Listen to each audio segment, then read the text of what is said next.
Forget the politics and protests. For these young Russians, the World Cup is about one thing only: football. I am absolutely thrilled because the World Cup is being held in Russia. I would like our national team to reach at least the quarterfinal and ideally win the World Cup. That may be a little too much to hope for, but the visit of soccer superstars like Lionel Messi and Cristiano Ronaldo has set many young hearts racing. Because they are famous and they invented so many tricks. Dmitry Kolnov heads the soccer school in the outskirts of Moscow.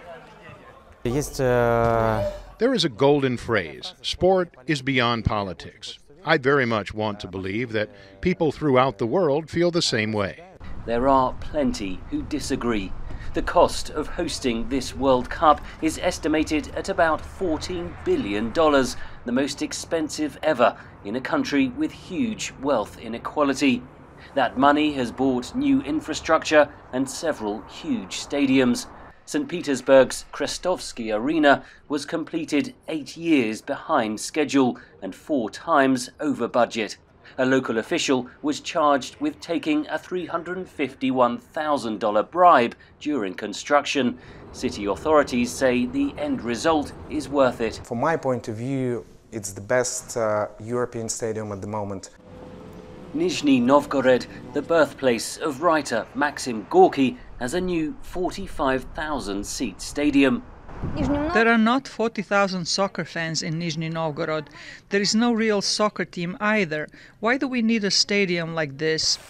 The World Cup organising body, FIFA, itself mired in historical corruption cases, has praised Russia's preparations.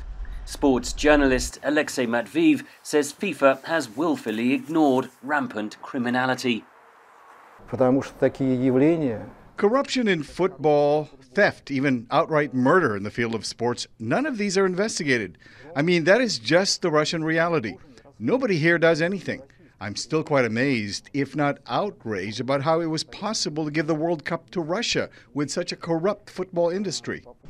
Moscow rejects such accusations and hopes the politics will be forgotten after the opening kick-off Thursday, when the hosts take on Saudi Arabia in Moscow's Luzhniki Stadium, watched over by Russian President Vladimir Putin.